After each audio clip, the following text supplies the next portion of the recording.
Psychic Dolphin Garage.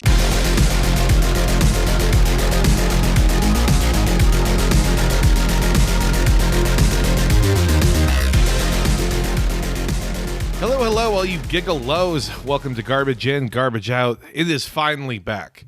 GIGO is back. It's under the PDG banner. It's so nice to have this happening. I'm your host, Kelton, he, him. I'm Zach, he, they. There we go. And I'm Bo, he, him. Hell I was making yeah. sure I was saying it in the correct order. It's right there in the docket, buddy. You know. Read your assigned pronouns, Look, God damn it. We are all products of the Texas public school system. Wait a sec. Wait a sec. Yeah, we have assigned pronouns, actually. You don't even get to choose them now. The state just gives you random ones, so. Hi, I'm Zach, he, haw. I'm just saying it's a miracle any of us can read at all, let alone fucking, anything else. I fucking fired up Netflix and the subtitles were on at the bottom of this movie, and I was like, what the hell? What are those squiggles? What's that? I don't know what these are. It's actually really helped me increase my media, my knowledge of media and my ability to understand TV shows as they happen. Hooked on phonics?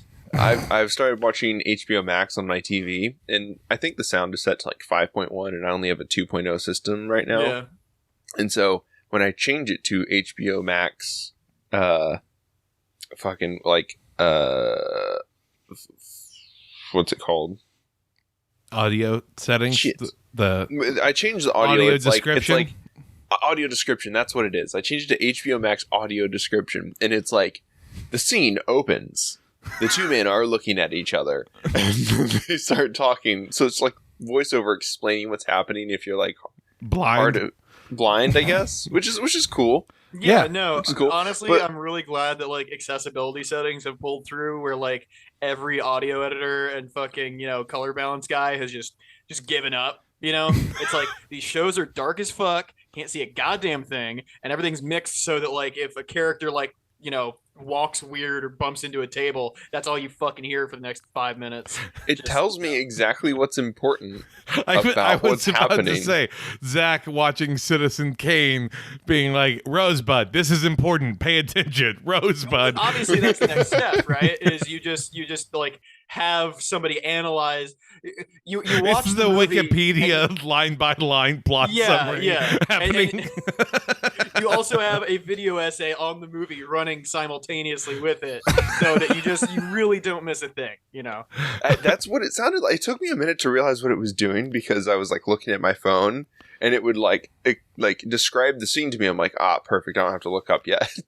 Zach, I really hate, like, we are reinventing the need for director's commentary. Because, like, you can just watch a movie and then watch a movie with the director's commentary, and they'll tell you all of the important stuff, like, during it, and you'll be able to digest it. Never need to do a podcast about a movie ever again if you just have the director explain every bit to you, instead of having a podcaster go through and get 50% of it wrong. Yeah. I mean, which is what we're here to do today. I was about to say, speaking of a director who will let you know exactly what he's trying to get across. There's nothing else in the frame. It's in black and white for some reason, but that's just to highlight the trauma. I know you're supposed to get used to it. And we all lose our charms in the end. But I just can't. Square cut or pear shape. I've played Marilyn Monroe. Marilyn Monroe. Marilyn Monroe. I can't face doing another scene with Marilyn Monroe. Well, of course, this week we're talking about the newest film on Netflix, the latest NC-17 film since 1995. It is Blonde, the movie featuring Marilyn Monroe. We'll be diving into it, but real quick, bird's eye view approach. What did we think about this movie? They're trying to manufacture consent for literally me characters for chicks, and honestly, you can't do that. Like, you can't do that. It's got to come out organically, like Jennifer's Body or fucking I don't know. Yassified Pat Bateman, one of those characters. I don't know girl stuff. That's icky. You know what I'm talking about.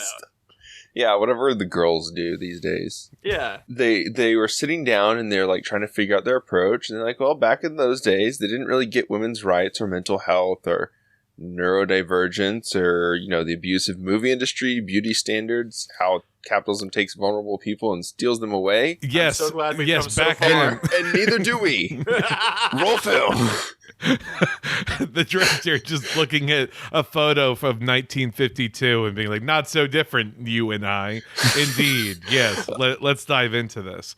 I actually kind of, I mean, I'm of two minds. So, I don't think that this is a good movie. Let me just be right up front with that.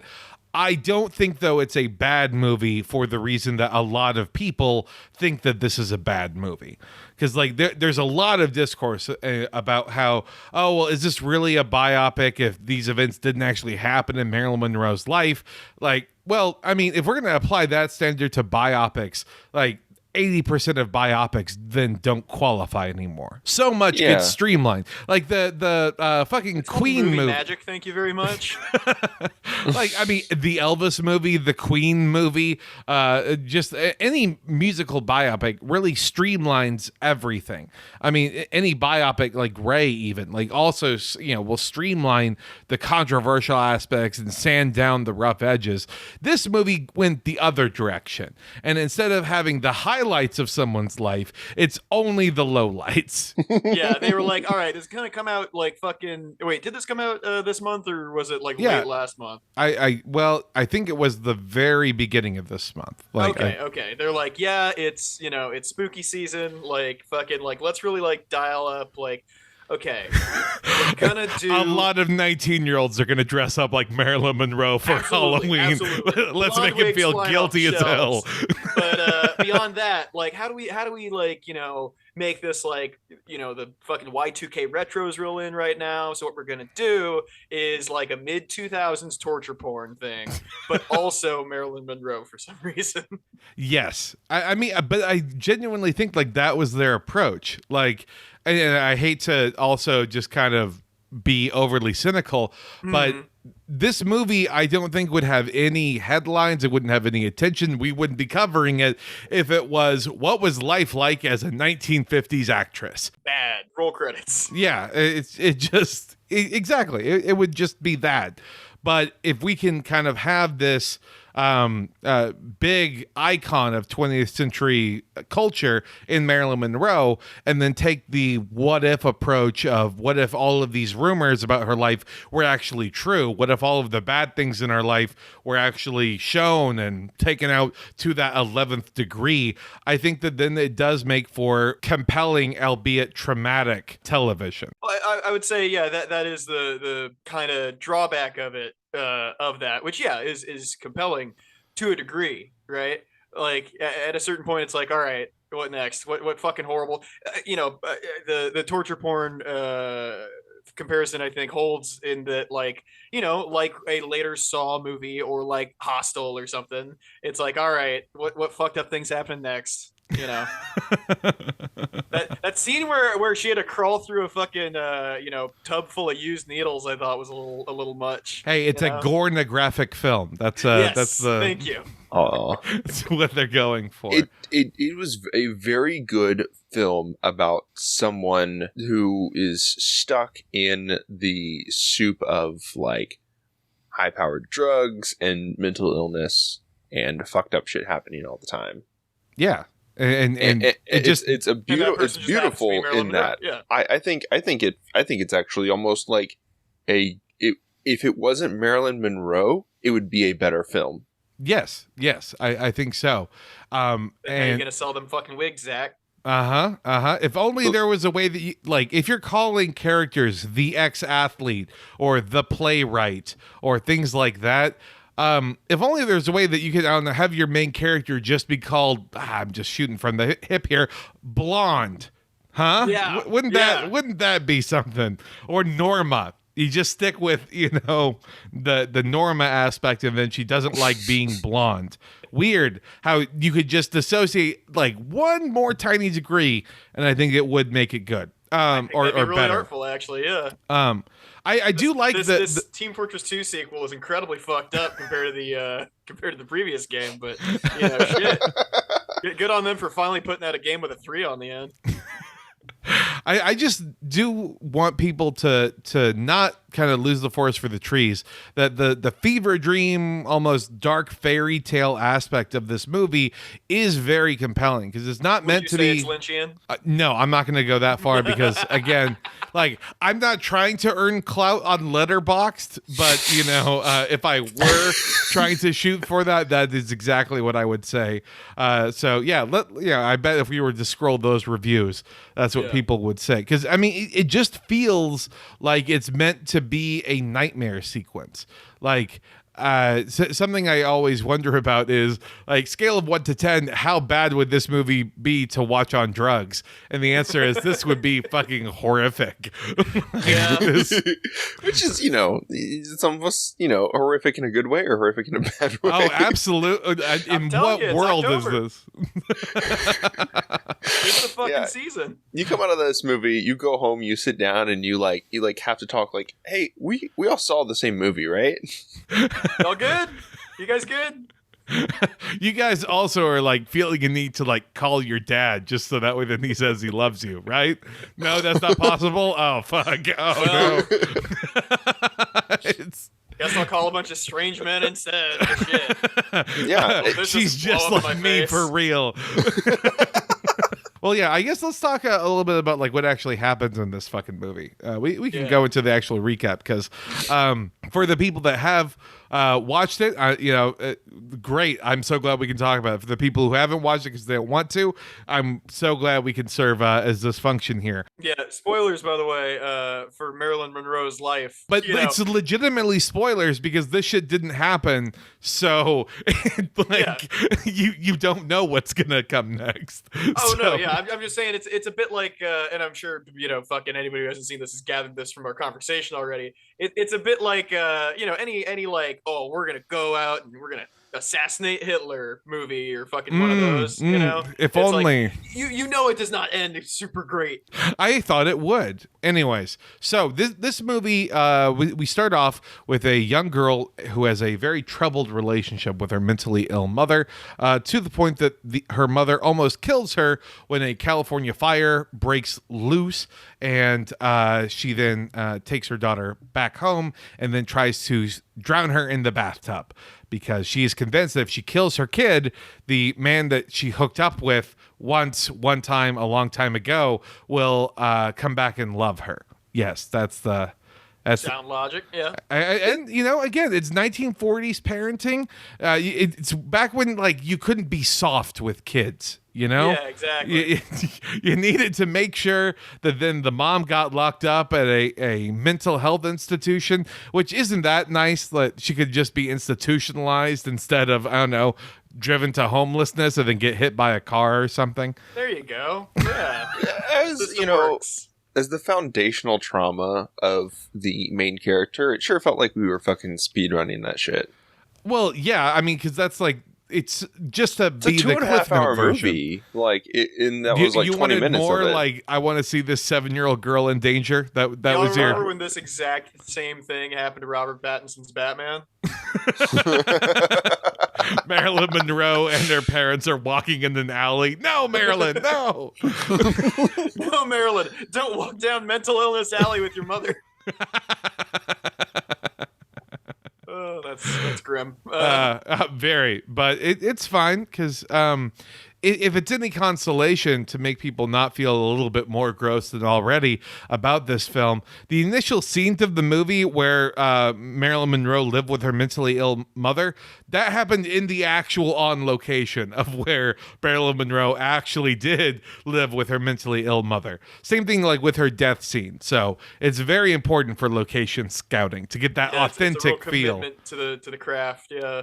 Someday Marilyn Monroe was thinking, someday a 7-year-old girl is going to pretend to get drowned and traumatized in a movie all about my life. That's exactly what she would have wanted. Absolutely, yeah. So then we flash forward through the 1940s where Marilyn Monroe becomes a pinup girl. Like there's a lot of montages in this film. And so it's a lot of time jumps that occur. So we see, of course, Norma Jean becoming this pinup girl, and it's amazing just what puberty does to someone. Not to sound gross, I didn't know that you could become Cuban through puberty, but by God, it actually happened. Puberty. Sorry, it was right there. I had to. Of course. What did we think about Ana de Armas's vocal performance as Marilyn titties. Monroe? Oh, yes. Yeah, those accent marks, I suppose, indeed. Jesus. She did like the what I associate with the Marilyn Monroe, like the weird throaty whisper, The very well. breathy kind of, yeah. I only it's very heard Lana Cuban Del Rey accent. core. I Yeah. only heard the Cuban accent. I'm sorry, y'all. Like there was so much where I was like, this almost seems like it's a parody bit. Like Tell me what you thought of the most recent Little Mermaid casting decision, Ben. not black enough. That's the right goddamn answer right there. Absolutely. Completely black, like a void and translucent skin.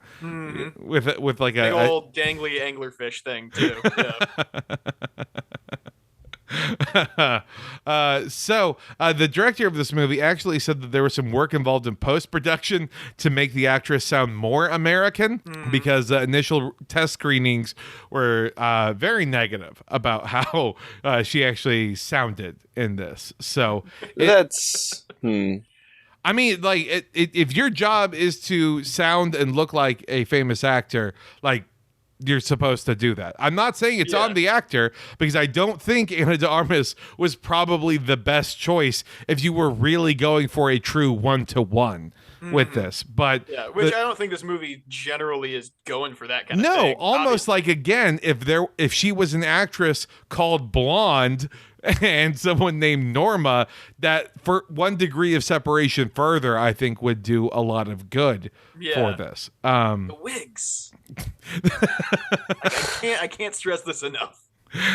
It's so real and so true, and you don't even notice people's sideburns in it. They're It's amazing. stanzas. They're nice. No, that's the hats. Whatever. You know what I'm fucking. Yeah, let's move on to the next time jump here, which is Marilyn is trying to make it big in Hollywood. And a big note here. Each of these time jumps changes from black and white to color. Yes, and sometimes like within the scene it changes, and so it kind of adds to that fever dream element of where initially what's happening in Norma Jean's real life is in color, and then what's happening on the film sets is all in black and white, and then anything related to film also then becomes black and white. Anytime then she's viewed and perceived as Marilyn, it becomes black and white takes over more and more of the film. It's very subtle, y'all. It's incredibly subtle. Do you understand how subtle it is? Maybe if we add some changing aspect ratios. Yeah, no, that okay. So, we said don't watch this movie on drugs earlier. I did, just for the record. As you do, little Delta 9 gummy here or there. I see.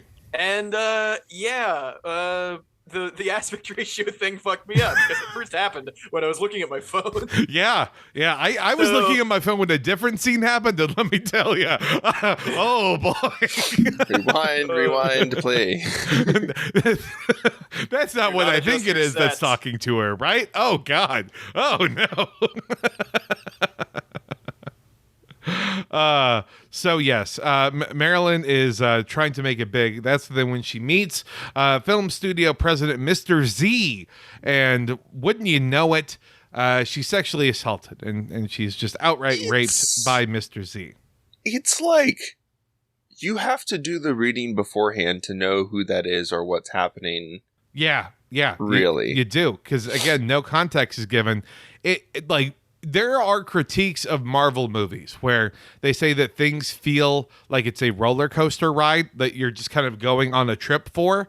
Yeah. This movie is almost exactly like that, but it's not a fun ride.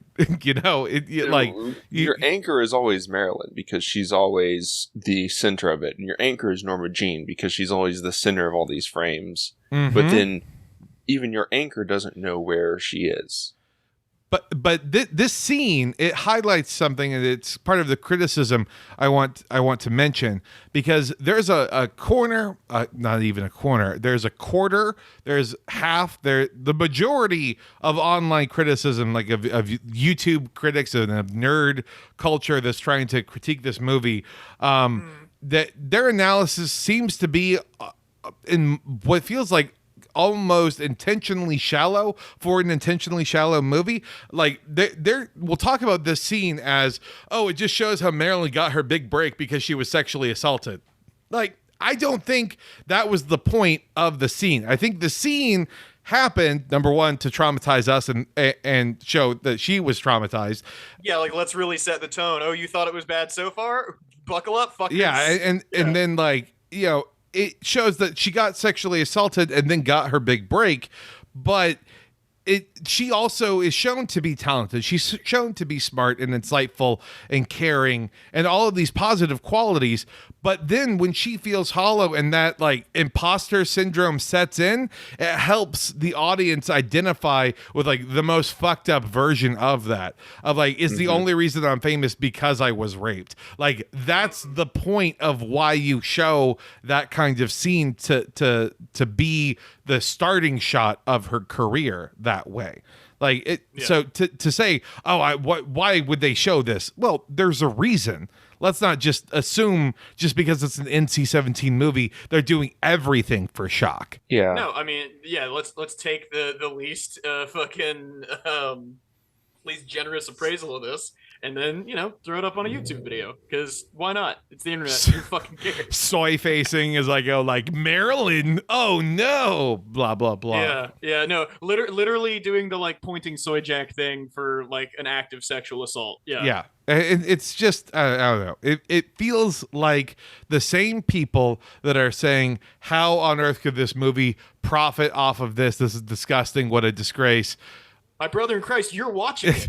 Also, you're the exact type that would do that. Like, what's your opinion of all of like the sex pot style actresses right now in Hollywood? Like, are you calling them deep, insightful thinkers, or are you also applying the same level of shallowness to it? But whatever, it's fine. It's whatever. Let's focus on the more scintillating thing that happens of when she meets Cass Chaplin and Eddie Robinson. I'm sorry, I should clarify. Charles Chaplin Jr.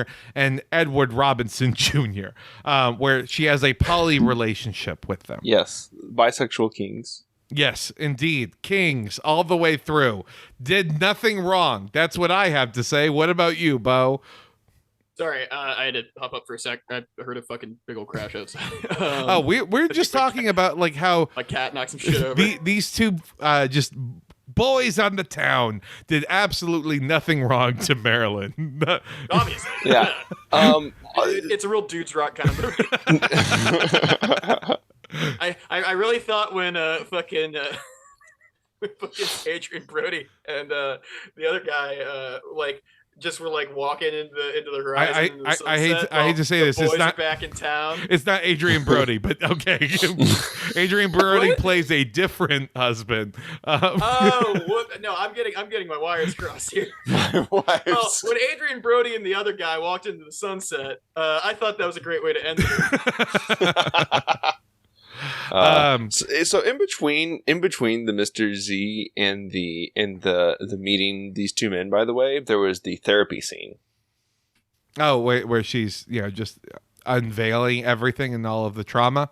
Yeah, where she it's like, oh, this is trauma, and then it doesn't explain any of that, and then she never goes to therapy ever again. Yeah, that's what therapy is. I mean, in my experience, at least. Like, and also like maybe it's intentional to show that like she knows that she has all of these issues, but then like not addressing them head on, or then yeah, and that's where the thesis of the movie is actually stated. Where does the dream end and madness begin? Yay! Damn. Yay! All right, Tim Burton. Yeah. Thesis. There we go. That was it. That's the rest of the film after that. That was what, the first 45 minutes? Now there's only 2 more acts to go. Oy. I just thought it was funny because in the real world, she dated both of these gentlemen at very different times. Also, these gentlemen were like vaguely aware of each other, but they weren't actually like hanging out together. In fact, Eddie Robinson Jr. met Monroe and they kind of started fooling around when he was only 19 years old and she was 27. So problematic age gap that can happen here. Absolutely. Now that we Yeah. know that she's a groomer, we know that she deserves everything that happened Everything that happens in this movie. Yeah, absolutely. to her. Age gap, absolutely. God. So they kind of have like this sweet moment, and it's one of those things of where, and I don't know, maybe if I'm just conditioned or not, but like when I see someone that is dating not just one but 2 guys who seem like they would bring guitars to a party, the red flags kind of go off in my head just a little bit. What did we think about the vibe of these 2? They're very sweet boys. This was like narcissistic, like pump and dump. Haha, pump and dump. Haha. Haha. Nice. Like narcissistic, like pumping, like at its finest is what it felt like. Especially within the pacing of the rest of the movie, it was just like after it's like, wow, this is so great, everything's so good, and then zero contact. And you know, maybe that's the director that's to be blamed for that. No, I'd say they're very like well observed 2020s fuckboys. Honestly, just kind of transported back in time. Absolutely. It's again, we had to speed run like mom's trauma, and then we're like scene swapping, and then we're, you know, spit swapping with the fuck boys of Hollywood. Oh yeah, lots of sucking and fucking. The threesome scene where the sheep becomes a waterfall. Yeah, Okay. good job. The, Good job. The blur. I'm gonna say the sex scene, the blurring, is kind of actually a really cool effect. I Yeah. kind of liked that. Yeah. Again. It was only ruined by them using the term love paste. I had to hear that come out of an actor's mouth as they were building up to a sex scene. He said it smells of love paste, and Hey, it's better than the original cut where you saw it come out of an actor's That's the director's cut. Ugh. Also, it's 7 hours long. Oh God! just that scene. Yeah. Yeah. Where did we get the 4.5 extra hours? Well, we put in all of the cut sex scenes. These 2 were uncut, but never mind. Moving on. It gets into the room territory at a point. Yeah. They're just reusing the same one, Yeah. same rose petals. Watching Yep. this relationship occur, though, of where, you know, she feels like she is so special because like she's just not being abused during this is it's very, very much. I mean, Bo, you were alluding to it earlier about how it had like a 2020s fuckboy kind of vibe to it. And wouldn't you know it, just the way it always goes with a fuckboy, she ends up getting pregnant.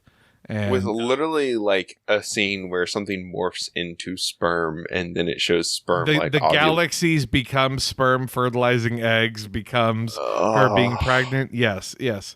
it was so This Kinda read movie it, is not gonna lie. This movie is art house as fuck. But it's, this man it's pulled just, out his notebook and found everything that he's been writing in it since 2012 to put into this fucking movie. Yeah, no, I'm pretty sure I saw that exact thing on Tumblr in high school. Well, of course, Norma is so worried about her mental health. She even visits her mother at a mental health institution. That it's really making the asylums look super good in this, right? Yeah. There were makes like you 3 feel people happy. in that one room where they were all screaming and Straight-jacketed, restrained. yeah. Yeah, 3 to 1 room is an empty asylum. Well, they were getting defunded then. Reagan was still an up-and-coming actor at that point, so... Gotcha. Just going door to door at asylums like, hey, y'all better cut this out. I don't like it. It's a noise complaint. We're having to relocate our our wards. Relocate them where? I don't know. Anywhere. Just Just figure it out. fucking We release them in the countryside and like a dog you want to get rid of. God. Go on, boy. Come on. yeah. Come on, you stupid animal. Get out of here. Yeah, Leaving a trail of Reese's Pieces that goes to the ocean. God, that's that's terrible. That's still somehow better than probably what happened to these people, which is... Oh, absolutely. Yeah. Yeah. Way fewer lobotomies involved. Yeah, I was going to say a lobotomy or furnace seems to be the two options, unfortunately, with these people. Marilyn does she just narrates Norma. Sorry, No, Norma. I'm just saying we need to call Norma during the color scenes, and then we can say Marilyn in the black and white scenes. That's fair. Okay, Norma does full on just narrating what's happening in the movie during this her seeing her mother again for the first time in 10 years because she hasn't thought about it while she was during any of that time. She just wants to see her mother again, and there was that line about you weren't married, mother. Yeah, which is whore. Which is oh, that's foreshadowing. I see. And again, the idea of later when she's asking the doctor of is her mental illness passed in the blood. It's a solid discussion. And it's handled so deftly of where it doesn't come across as just a blatant straw man argument for a pro-life kind of stance or a quasi pro-eugenic stance as the other side whatsoever of people with mental health issues just shouldn't be born. That's the stance of the other side. Shouldn't be born, just shouldn't reproduce. Funny enough, you mentioned that there's this fella, the chancellor in Germany right now. He's got some real interesting ideas about this. The year is 1936. Not looking at the timeline right now. No. Not gonna There's make this that really joke interesting. accurate. It does not deserve it. There's this really interesting guy from Germany. He's in South America now.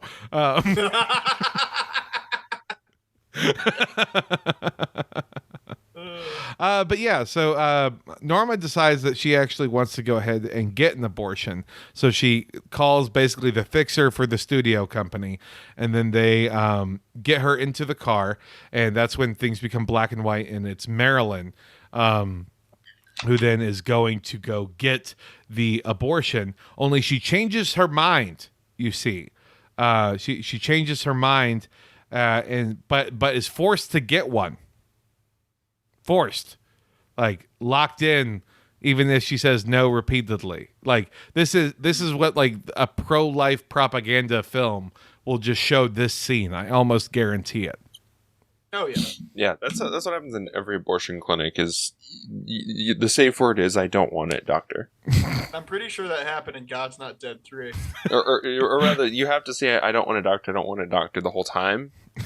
The safe word is "I do want this abortion." It's opposite sex. So it's opposite day inside every abortion clinic. That's how it works. By the way, I know we kind of glossed over, or maybe we mentioned it earlier, I forget, but Marilyn does have a conversation with the fetus on the inside, and the fetus is voiced by the same actress who plays the young Marilyn Monroe. In the intro. Yeah. So, again, we're going for levels of fucked up here. Yeah, well, which, cool fucking touch. And I think, honestly, I fucking made the dumb Lynchian remark earlier, but if they had just made this Eraserhead. Again, this entire movie is, I wouldn't have done that, but if you did do that, I guess that is the artistic way to do that dude bro thought.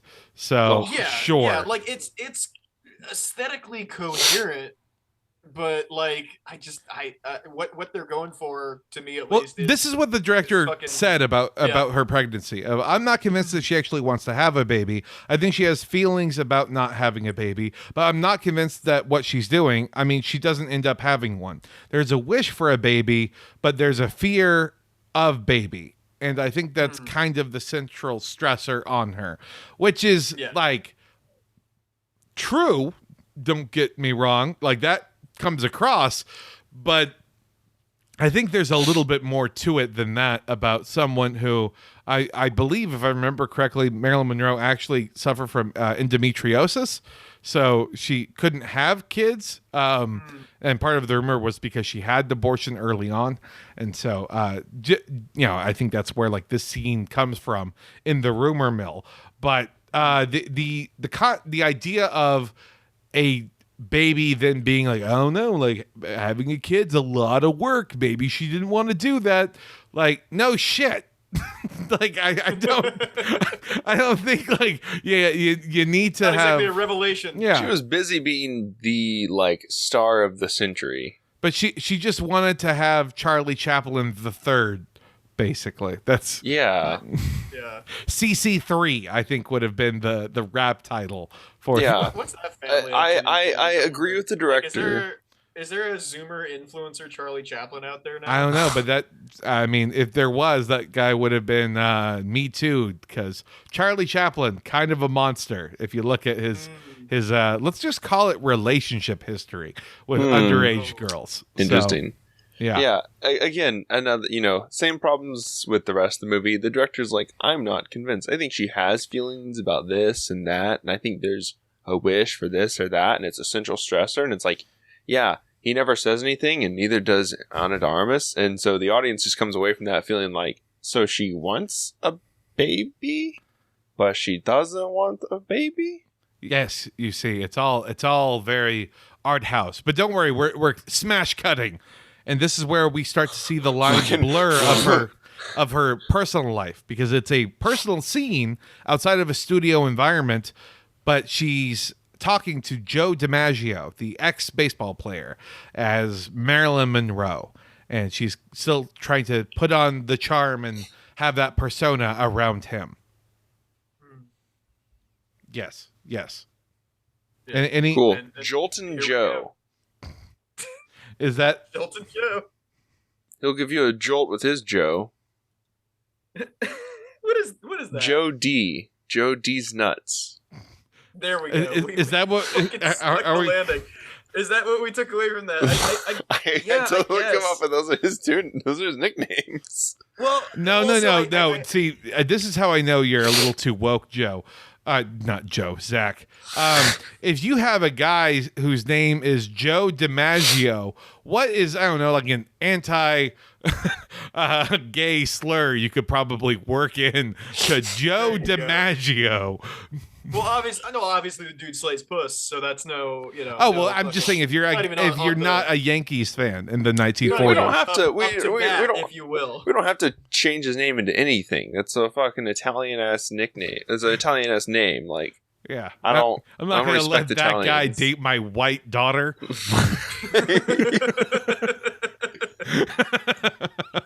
Which is why she gets that letter, actually, funny enough. I don't approve. Yeah, just the like racist fucking dad senses kick in. Norma, I know you don't know me, but I hear you're messing around with an Italian. Here, I have attached several diagrams showing their skull shape and etymology. Norma, you didn't respond to my last letter, so I have added several appendices. The artistic license in this movie is well established, but I think that brief 30-minute bit where she has a fling with H.P. Lovecraft, I thought that was really tasteful. They bonded over the name of his cat, weirdly enough. So, Yeah, so she is like dating Joe DiMaggio. She's in a relationship with him. She gets a letter, as Bo was referring to, from a man claiming to be her father. And then that's when Joe DiMaggio is blackmailed by our two golden boys, because wouldn't you know it, they're scummy little fuck boys who have nudes that they are threatening to release. Huh? Again, very contemporary. It's so I'm so glad women are past this, where ex-boyfriends are threatening to release nude photographs. Let me just read my notes here. Bisexual kings. Act in your own interest and keep receipts.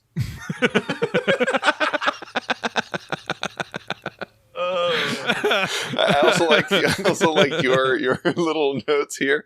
Marriage, proposal, and domestic violence. Yeah, because that's kind of how it worked out between her and Joe DiMaggio, where he said, like, I don't like you being overly sexualized and treated like a piece of meat. And instead of talking to... That was exactly what he said. What were the words meat. that were You're in treated there? like a piece of meat. I don't want you doing this. Again, like... Instead of articulating this, he just beats the Christ out of her. Yeah. But it's very Off-scene, tasteful thank because, God. well, it's not exactly off scene, Zach. It's behind a wall while there is the voiceover from another letter from her father saying, like, I'm so sorry to hear about you and Joe breaking up. My neck has been snapped at least 6 times in this stupid piece of shit movie. Just like, yes, I'm your father, and I did not go see your latest film because it looked like you wanted to show your poontang. Too sexy. I didn't want those wires getting crossed. There was a glimpse of your undies in the movie, and I couldn't go watch it. Prefer blondes? I'd prefer you cover up, you trollop. Yeah, real, like, fucking, I was born in the 1800s ass sexism.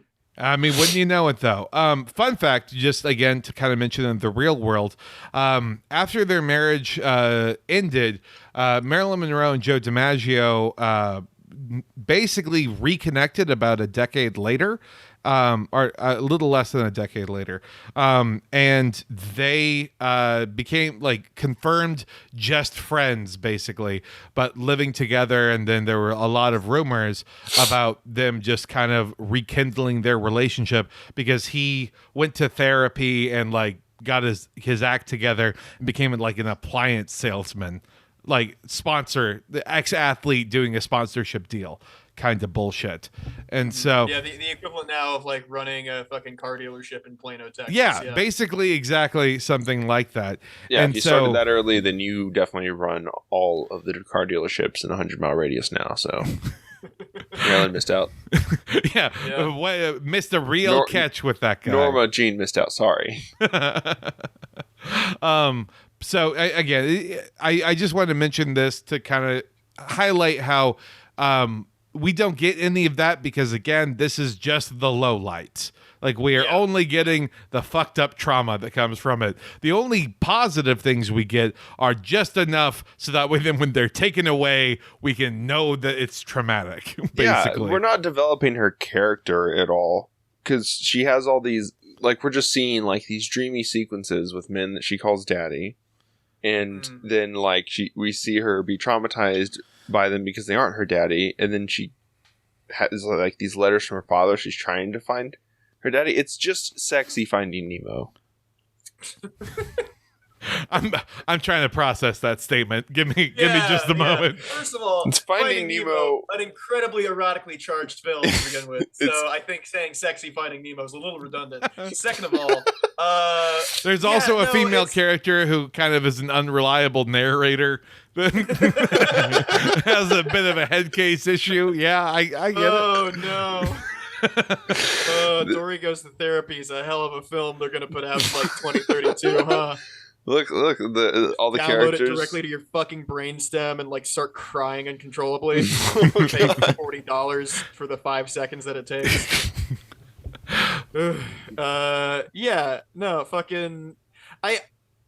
So that's kind of the thing, right? Where like I again get it. I get it. And God, I fucking get it. But do you though? Because we move on to the next relationship with Another playwright dreamy Arthur sequence. Miller. Another man that she calls daddy. Yes. Yeah, finally. Are you my finally. Magda? Huh? Are you my Magda? My She got the, illiterate immigrant crush I was apparently unaware of. Again, I also love how there's like no reference even to Arthur Miller being a communist or McCarthyism or any of that other sort of stuff. Again, because this movie is not about that. This movie is about the fucked up trauma that happened. Arthur Miller came off as a fucking virgin. Well, I mean, yeah, he basically would have been. We never consummated our love. Did you even talk to her? A Broadway sell. Classic Broadway sell. Look at that strong leading man tap dancing out there for the crowd. It's very much a writers are little bitches. Like me, the writer and director of this film. Exactly. Yes. I could have treated Norma so right if only she would pay attention to me. Right? I could fix her. Really? That was kind of his whole vibe. We're normalizing the she's just like me for real, and we are building the I can fix her. Well, so that's another thing, very contemporary. But instead of the mere fuck boy, this is a fuck man. The fuck dad. Too burned out to be horny. But like still like sad in his way. Also, I think it's interesting that I say interesting, but she hasn't aged in like the 22 years that we have covered of like her life. Marilyn Monroe, yes, famously did not age at all whatsoever. Yeah. But the thing that I focus on, at least with this relationship, is we're supposed to show like, oh, she kind of has had her Walden moment, her retreat away from the LA lifestyle and finding success on Broadway, and then also living in Maine. Like she gets pregnant. Very idyllic. Yes. Yeah. And again, I'm sure nothing bad will happen past this point. Right? Anyway, she's carrying a tray of vegetables along the beach. That's not all she's carrying. Oh God! Unfortunately, God, that's right. Because there was another talking fetus scene that was like, "You're not gonna hurt me like before, mommy." Yeah. Hey, mom, we cool? That wasn't we you cool, before. huh? That was a different baby. It's always me. It'll always be me. I would. Yeah. There could have been like a third act horror turn for this thing. I think It's basically God. What was that fucking? Mr. Peanut pops out of Maryland Monroe. Jesus Christ, Shut not the this. fuck up. Do not invoke his name. He came out, and everybody memed him super hardcore. And then you know what fucking happened immediately after COVID? All right, Baby Nut is a menace. But yeah, no, you could totally have done a what's that movie with the monster twin in the back of the lady's head? Yeah. It's something with an M, maybe. Malignant. Maleficent, yes. Maleficent. Yeah, no, but yeah, it could have been a Malignant kind of vibe, right? Or as I said earlier, Eraserhead. There are like so many. I mean, really, this just goes to show that I am a fucking idiot with no taste, and I would just rather have every movie be drenched in like fucking red corn syrup. No, I just think it probably, I don't know, that maybe like you have a clear respect for someone's interpersonal boundaries, and that you know that like a biopic maybe isn't the correct genre to start doing like talking to your fetus levels of psychosis. maybe that. I feel like if you maybe ran this by a Marilyn Monroe, if you could do the dumb time machine meme, right? Where, hey, I'm your granddaughter, cool. Then you of course have the bass to Chad, who's like, hey, Marilyn, watch this movie. I think maybe that might not be a good thing to show somebody, or maybe they might not approve of necessarily. I mean, which is to get to the point of that you were making, like, yeah, this is a little dramatized, maybe. Absolutely. I think is the polite way to say it. Again, like, I don't view this as historically accurate by any means. I think that this is meant to tell the story of someone who kind of is leading a bit of a double life and gets consumed with what is like the alter ego because it is a means of escape. And so like, yeah, I think it does worse at that job than Fight Club does. truly but- the Fight Club of this next generation. The That's- Visco Girl that's Fight true. Club is. Oh God. I mean, honestly, if you want a movie about a blonde alter ego that like fucking like kind of ruins somebody's life, The Wrestler is right there. Oh my God, no! How many times do I have to tell you what? You're gonna talk about a bummer fucking movie. Watching where Mickey nothing Rourke good put it like a happens. beauty mark on his face. I think he'd be a killer, Marilyn. You tell me he would look great in that dress. But yeah, but it does. It's telling the story of someone inside that dream from the perspective of the someone inside that dream. Yeah. Which is For the purpose of this story, she had no agency. She just was something to trauma dump into. And look how fucked up her life is. Isn't this Yep. sad? yeah. She had- Arthur has Miller a- gave her the "you were just a Stewie for me" kind of hurt. So you Yeah. Well, and that's, you that's kind of you the, were I think content to me, babe. know. Yeah, She's content to us all. Society. exactly. It's a larger note about the movie, not just her life. You see And- how everything is black and white except the escape of the beach and also when she's cutting flowers. Do you get it? Do you get it? Yeah. What's black and platinum white and blue all over? Marilyn Monroe after Joe DiMaggio had a Yes, night with thank her. you. There we go. Okay. Oh, that's The blue is because of the Yankees and their uniforms, worse. not the Worse. bruises, Bo. God. Big Yankees fan myself. So He's in the Hall of Fame. here's to you, Joe DiMaggio. I would love there to be like a Joe DiMaggio biopic that's just like damage control from this movie. Like, I don't know. Maybe she was a bitch. Maybe she was asking for it a couple times. Got a little mouthy. God. Just a real Italian guy responds to And this. the rest of the movie is just him, just like knocking fucking dingers out the park. I'm the He greatest. does not care. Everywhere I go, all I can do is hit home runs. Oh no. That's the only way I know how to love you. So Thankfully, his batting average has gone way down. So, it's only like maybe 1 out of every 3 encounters with him. It's pretty solid. Anyways, so she trips and miscarries, and we have like this. yeah, another baby on the books. Yeah, and it's just like the help save my baby kind of thing. And we see like the small bit of blood on the dress that like explodes into a flower, and then also watching all of like the veins and arteries burst all at once. Again, like fireworks or something that's definitely not going to be alluded to later on.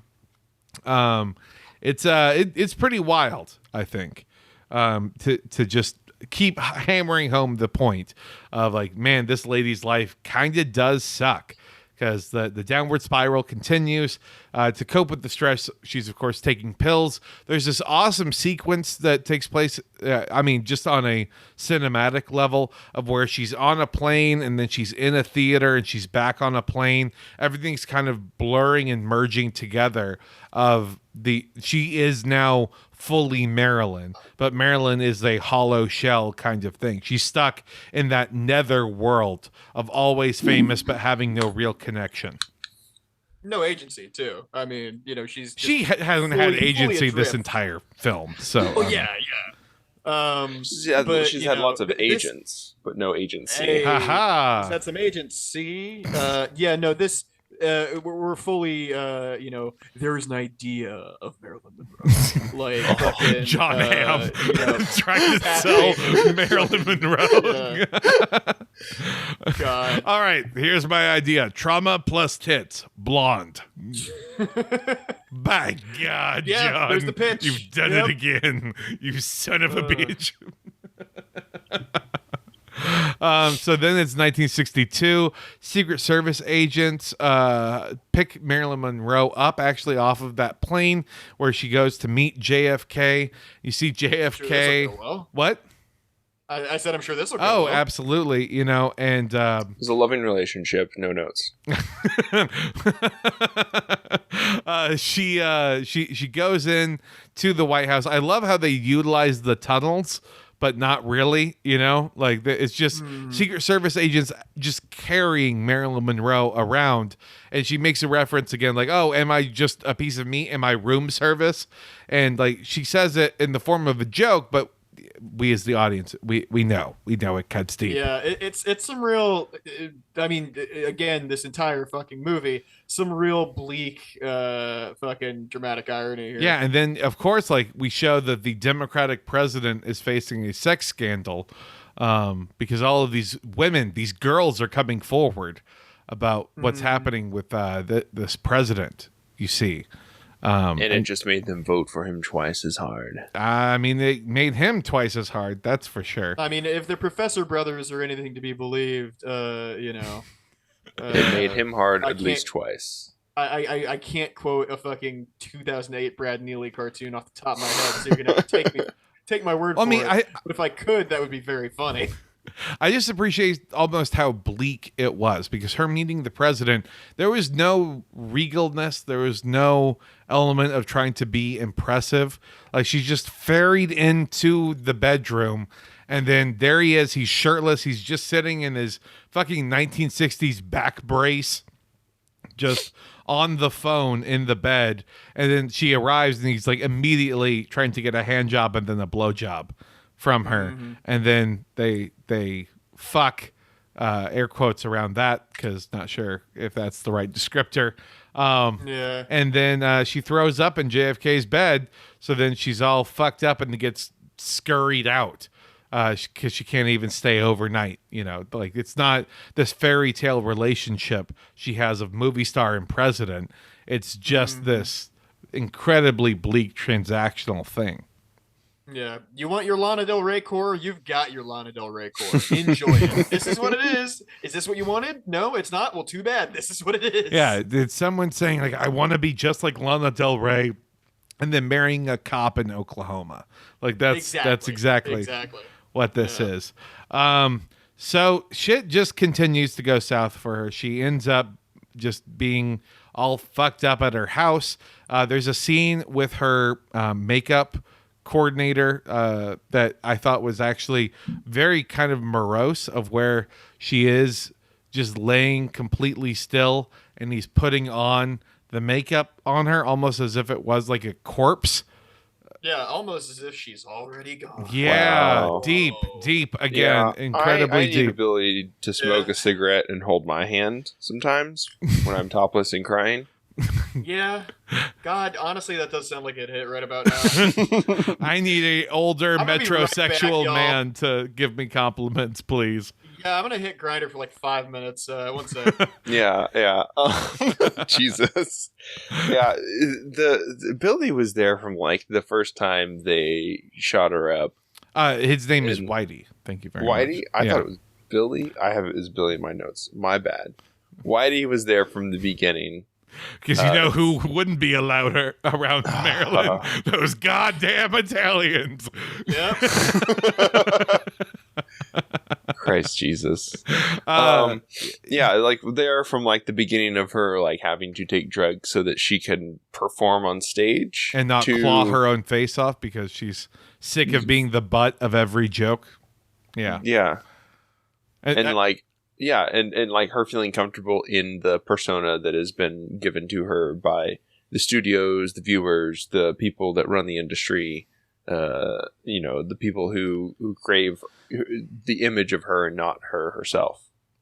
yeah, and that's what makes, like, when she's still getting notes from her father saying, like, oh, I want to see you so bad, but I'm so sick. I'm so sick. That it really kind of starts to drive home a point of, like, well, what is going on here? And so as we get to that third act twist reveal of where she gets a phone call from Eddie Robinson Jr. letting her know that Cass Chaplin has died, and that Cass left a box for her. She then gets the box, she opens it, and wouldn't you know, it's that magical tiger stuffed toy that we didn't mention earlier because we're bad at podcasting. But it also has no real bearing on the movie, so it's fine. Yeah, it's just another aesthetic thing to add, and fucking make a bummer. Can't wait for A24 and Netflix to start selling those tiger plush toys online.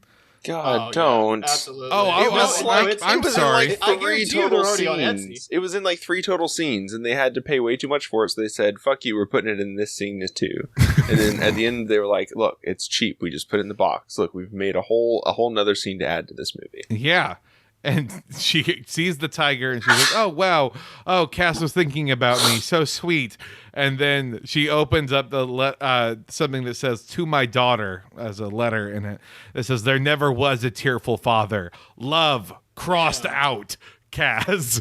No love from Cass. He pretending to be her father as revenge for Norma deciding to have an abortion of his child. Dun, dun, dun. Yeah. I don't mean to sound snobby and say, oh, I called it from the very beginning. But don't they have his actor reading the letters? Zach, shh. Quiet. Okay. All right. Any voiceover actor could be her father, don't you know? This is not a subtle movie. Yeah, wouldn't you know that fuckboy who felt arbitrarily betrayed because he lost his piece of candy is kind of going to be real shitty and manipulative. Yeah. Wouldn't you know it? Well, all right. Third act, she's doing all her fun stuff with the president. Who does she finally marry? Fun stuff. Yeah. Oh, well, she hangs out a lot by the pool, And then she's just like taking a couple pills, living that hot girl summer lifestyle. And then she takes a nap. And then the camera lingers for about 5.5 minutes as we watch a woman OD on a bed. Yep. Yeah. Woo.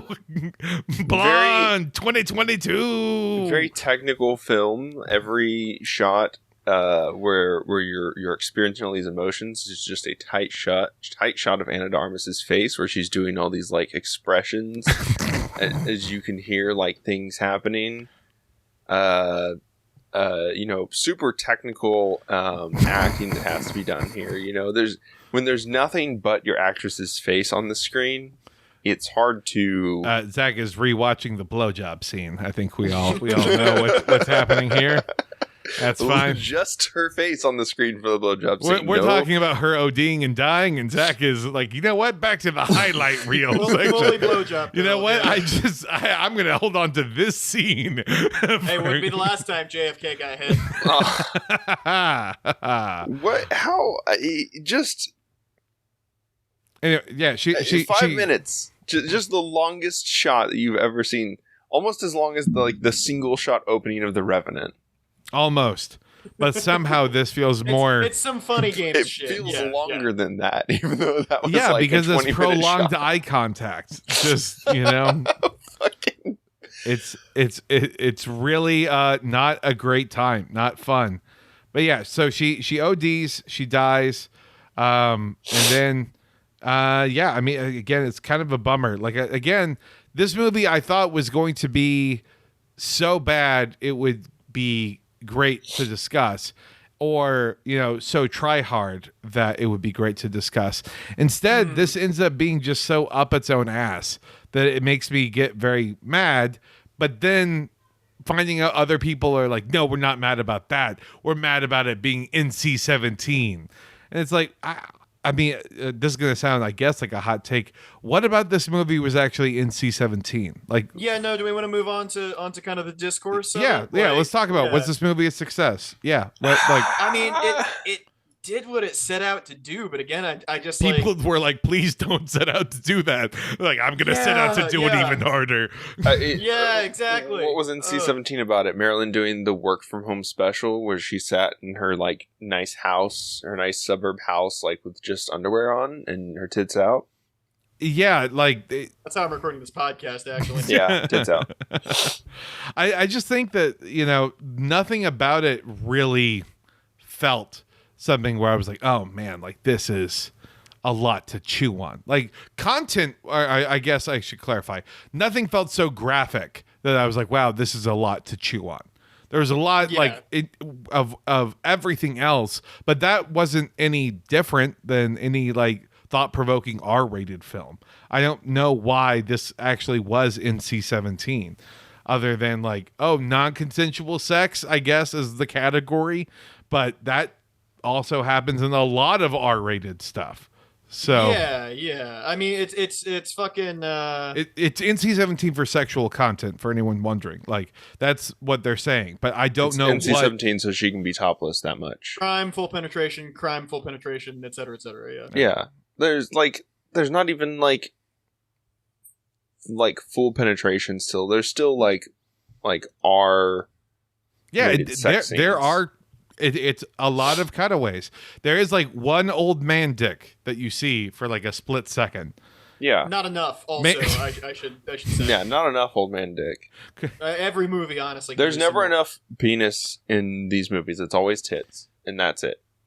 And it was like scandalous that she showed her underwear. She's a fucking pinup girl. Like it's you. Yeah. You, also, yeah, Joe DiMaggio. Really, is that what you were upset about? Like the obviously like publicity stills. He's the only guy somehow that doesn't know about Marilyn Monroe. Joe DiMaggio did not know what a woman was before he met Marilyn Monroe, I think, is part of the problem. That's why he got back with her. He was like, there's only one, so... Damn. You're the one for me. Literally, you are the only one. Yeah. There was nothing... And even if there was like more content that was like explicit, it wasn't justified by the way the show handled it either, I don't think. No.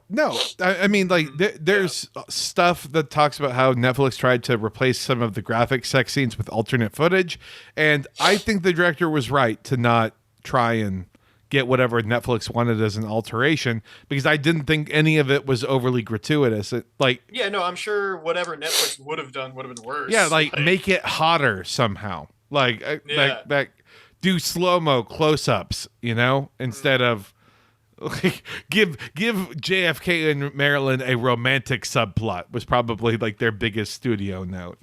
Yeah, exactly. Anything to anchor us through the entire fucking film. It's just sorry. No. I was going to say the film also, the director wanted to shoot this in 16 millimeter to give it visual authenticity, shoot in period. But Netflix's digital cinematography mandate got in the way.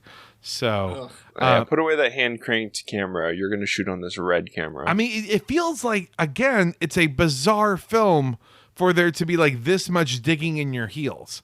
It's like, no, I need this to be NC-17. And be like, but why? It doesn't necessarily need to be that. It doesn't need and it. It's and like, it also was... sorry. Then Netflix would be like, no, it needs to be shot digitally. Like, fine, we'll give you NC-17, but you're going to shoot on this camcorder instead, by God. It needs it. Oh, you're going to do some fucked up shit. Yeah, I'm going to show her tits so much. Whoa. Yeah, it'd look better if it was on 16 millimeter though. Imagine though the pitch for this, like if you're like a horny teenage boy, and you're like, I want to watch Ana de Armas naked, and then like you're watching it, you're speed running through it, and then like you also somehow, I guess, just absorb via osmosis the fact that like if you really want to fuck with someone, you can pretend to be someone else online to get close to them, and then you can ruin their life that way. Like, yeah, again, a very contemporary fuckboy. Yeah, it just feels like literal catfishing. You are creating. Not literal, but you know what I mean. Just, it feels like this is a way to create a monster, is what this is. Like, yeah, like some boy's horny quest is going to lead to them becoming a sociopath. Even more so than they would normally, I guess. Or worse, a chaplain. Yeah. Also, fucked up that that the whole point of that story was that Chaplin was such a fuck around, and then he was just mad because he actually wanted a child. Like, yeah, I just actually wanted to be a father to fill the hole in my soul for when my father didn't acknowledge me. Even though actually my dad did try and involve me a lot, like to the point of where I was a star in one of his other movies, but I didn't like being like that with him. I wanted to connect with him on a personal level or whatever the fuck. Like, just see the person sitting in the chair watching the film, not the person on the screen. I want to direct Papa. And he said, shut the fuck up. God. Put on this Hitler mustache. Oh, God. Beautiful film, regardless of what it was shot There in. are a lot of very visually cool This is going to flood people's Instagrams. Like, this is going to be something where people are going to look at, like, especially that photo, or not the photo, the shot where it is the box with the tiger on the table with the lit cigarette, like, towards the end of the third act. Like, that's going to be in there. I'm already picturing the Tumblr GIFs of the plane to the theater to the plane. I mean, back again, and forth. Lana Del Rey core. Yeah. I mean, you hit the thing on the head. Lana Del Rey core. A bunch of people who either have not seen the movie and are like, oh yeah, like Marilyn Monroe was so aesthetic and like, wow, cool. I want to be literally me, right? Mhm. Like, Or she people who have seen the movie and should be on lists. She was much more of a person than the movie makes her out to be. No shit. Like, of course. Like, yeah. Like, but So, how long would that movie be if you wanted to dive into all of her life? Like, you could actually make, believe it or not, directors do this thing where all of the scenes are actually related to each other and have like a central thesis that is not determined merely by the style that they shot the film in. but and also the film itself comes in under 90 minutes. But what if I just wanted to do a bunch of scenes of stuff that didn't happen, but it's fine because there's like 3 scenes of a talking fetus happening? Yeah. Huh? Honestly, let me introduce you to this organization that funds pro-life films and other content to be published online. Christ Flicks. The first. Yeah, no, it's amazing. It's amazing. Fucking the Daily Wire didn't put this out. I would love that. It's Marilyn Monroe. It's pureflix.com, actually. Oh, Pure Flicks. Pure Flicks, not Christ Flicks. Very easy mistake. It would be hilarious if Pure Flicks was like, yes, our first NC-17 movie. Oh my God. It talks about how bad drugs are and about how bad Democrats. men are and Democrats. And people in the film industry. It's pretty intense in general about what all is happening throughout it. I don't think though that people need to form like a TikTok moral panic over this film. Well, they're gonna. I mean, yeah, I see it happening. They are. People are like, it doesn't need to be so graphic and in your face about it. I thought that bit where Marilyn Monroe got shipped to JFK in a Wayfair box was like, I don't know, kind of weird. He said, "Call me Hunter" the entire time. He kept smoking crack, which I feel is a little anachronistic. But on brand somehow. Oh, absolutely, yeah. Yeah, again, I think, maybe her name is Norma and she has an alter ego named Blonde. Uh-huh. And Again, you just call the film Blonde and you just like, this is not based on true events but rather stories of what You could even lean into the fact by saying everything is fictional, and then everyone will be like, this is just Marilyn Monroe, isn't it? No, yeah, a dreamy, weeny, like, great value Marilyn Monroe kind of thing. That'd be a great film. Might have worked. With Ana de Armas's better tits. than this? Oh, yeah. I mean, I'm going to let you know, Bo, it absolutely would have worked. Like, yeah. It just, people, I think they wanted to have it. They were thinking we could get more eyes on it if we just fully leaned into the fact that this is a biopic. Like, this is true. And, yeah, exactly. I mean, if no biopic is true, then sure, this one is true, I guess. Yeah, then fuck it. Who cares? But really, I would have appreciated, it feels weird to say, but yeah, like make it a little bit more generalized, and then you could do even more art house shit with it. And then I think it would be a better movie. So I'm glad we fixed it after it was released.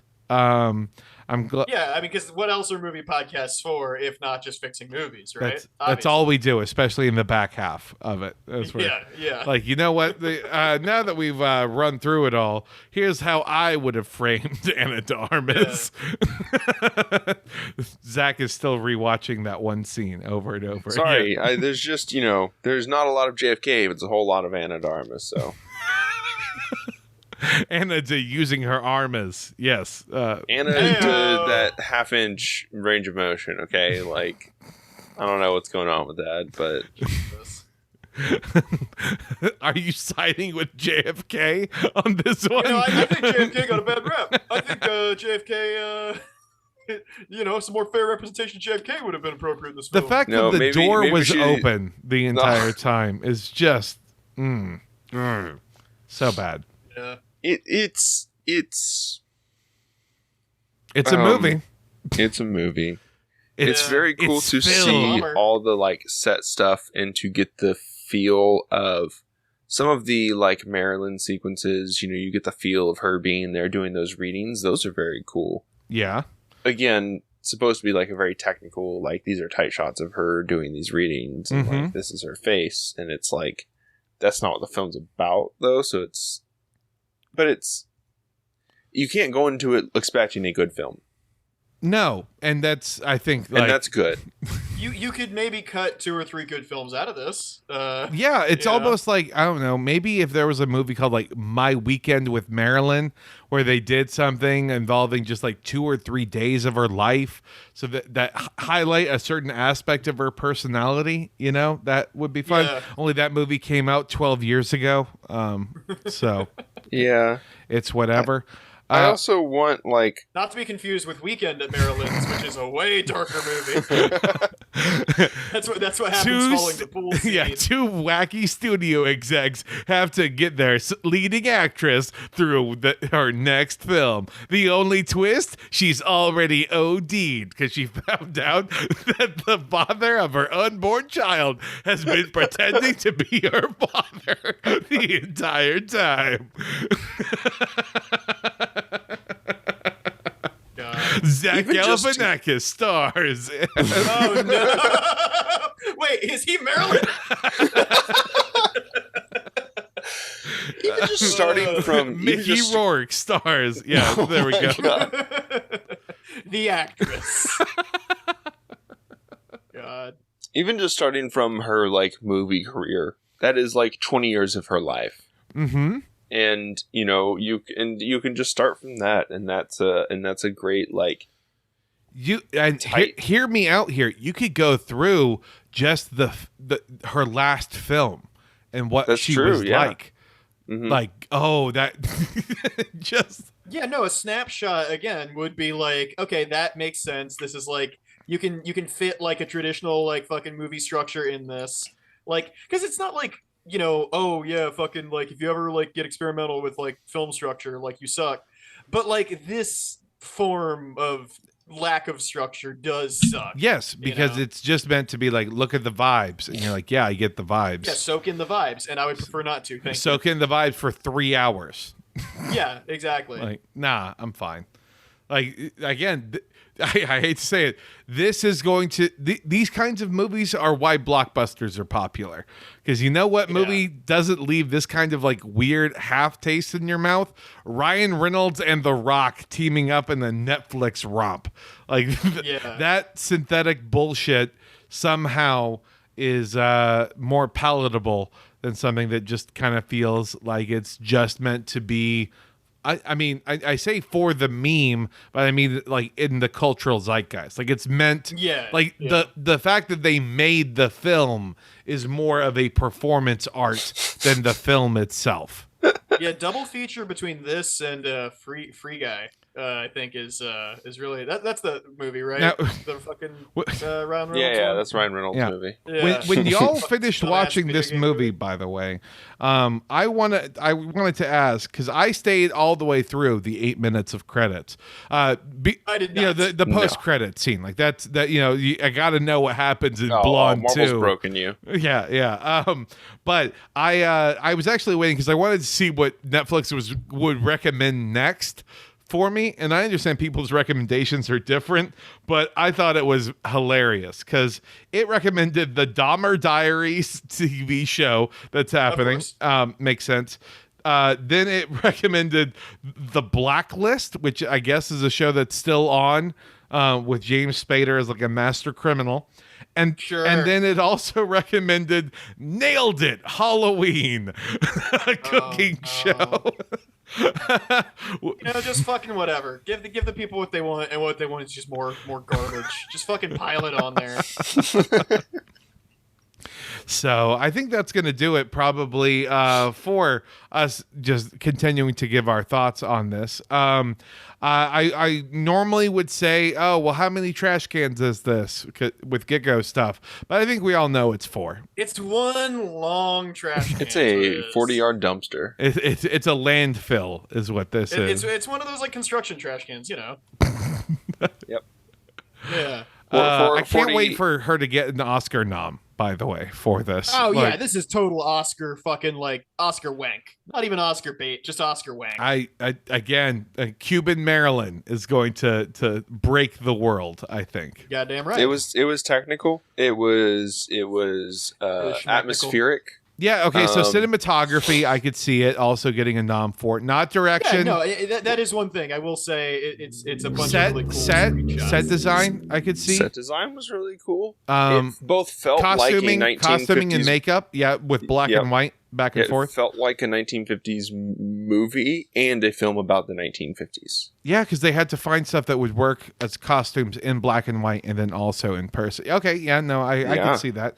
Not editing, though. This film's editor just should get drawn and quartered. I'm telling you, if you do the podcast, especially if she's a woman, obviously, yes. Yeah. This film actively made me more misogynistic. Joe DiMaggio. Joe DiMaggio face in. Oh, fucking God. If you did the remember to edit. If you know what? Fuck it. This is going live. Nope. Perfect. Yeah. Good. I like when we keep me in here. We edit around me to make me sound even worse. If you did the podcast edit this film, you could get an hour-and-a-half film that actually meets the thesis of the film. And you know what? I'm even going to go super easy. Are you ready? You can keep the first 30 minutes. Damn. All right. That's fine. You don't even need to do... Can we please cut Love Paste? No. Love Paste has to stay. Love Paste is a crux of the film. Love Paste and the backbone of this movie. It is held together with Love Paste. He even says, "I love watching myself in the mirror, even when I'm on the toilet." Like, yeah, no, real freak shit. I mean, same, but I just don't come out and say that. Yeah, you don't just tell us that every week, Bo. Like, you don't say that to Marilyn Monroe, I guess, or Norma Jean. You don't say that. You don't say it to Norma Jean. Like, that's I'm just built different. Crust Queen herself. Not enough sloppy Marilyn. I don't think that we got enough of that. Yeah, it's a 40-yard dumpster because there's so much in it that you're going to find something good if you dive deep enough. This is the thing. It's like, you've put an entire restaurant in that thing. Yeah, an entire restaurant. An abandoned storage unit is what this film is. That's... and like, hopefully she at least gets a lot of money from this being like the biggest film on Netflix for the next month. Yes, historically NC-7. Oh, what? How do you think Netflix deals work? Hold on, let's pump the brakes here. What?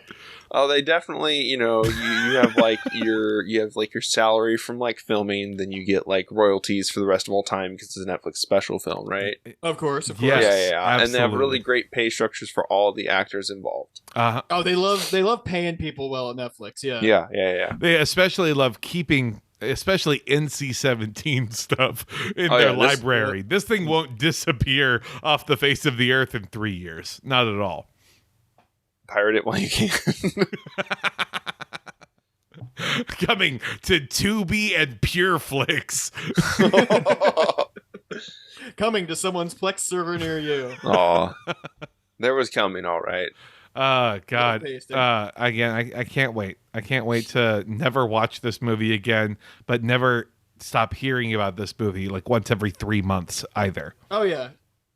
There's gonna be some discourse, as there is. So, This is why I don't stay on Twitter. Honestly, 2 trash cans. I would watch it fucked up. oh no. Oh, you sick little fuck. You absolutely. I like the concept of it being like someone stuck in like that dream and you can't find your way out. Yeah, that'd be a real great music video. Maybe like I don't know with like a remix by Cedric Gervais of "Will You Still Love Me When I'm No Longer Young and Beautiful" plays, huh? Or is that just too much like Great Gatsby vibes? See, the third act of the actual film is just A Little Piece of Heaven music video from Avenged Sevenfold. There you go. You know what this Marilyn Monroe biopic needs? Avenged Sevenfold. Yeah, absolutely. As she is reading the letter, "Hail to the King," just starts cut to black. I'm not familiar enough with Avenged Sevenfold to get that, but I'm sure this could be improved by something called Hail to the King. Just her opening it, seeing like the no love Kaz, and then just smash cut to black. Hail to the King playing over the credits. Oh my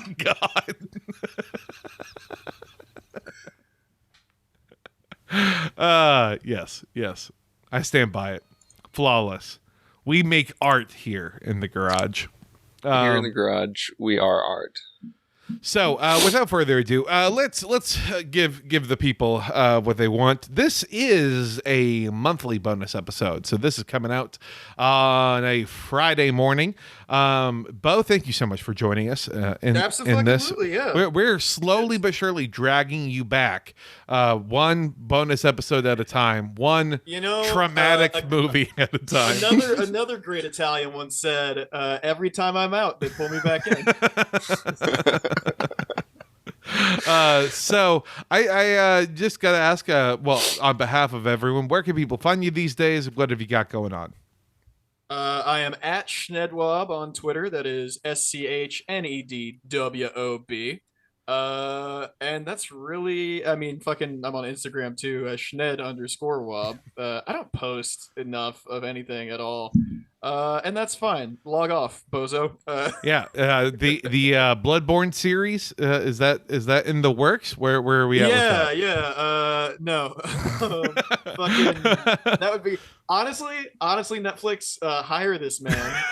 If you want an ideas guy for an NC-17 Bloodborne, this opens the door for Netflix to do all sorts of NC-17 shit. It definitely does, and with this reaction, things where it's just the fucking cop character fucking a Demogorgon for like an hour and a half at a time. No, it has to like trauma dump. So like we watch the Demogorgon get drowned in the bathtub by its mother, and then the Demogorgon grows up, becomes a Demogorgon pinup girl. That's what I assume happens in season 4, and I'm never going to see it and shatter that illusion. Starring in some like it.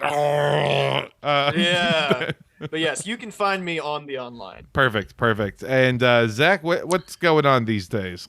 I'm busy at work right now, so I'm not really doing much gaming. I do pay for RuneScape Premium, but I have not actually played it in like 3 weeks. So it's the way it goes. It's how they get you. I did the free to play for so long, so I was like, I'm gonna stick it out. I'm gonna get like base 40 and free to play, and then I'm gonna pay for it. and I paid for it and immediately stopped playing it because I got so busy at work. Oh, So follow me at Shinobi1Kenobi on Twitter.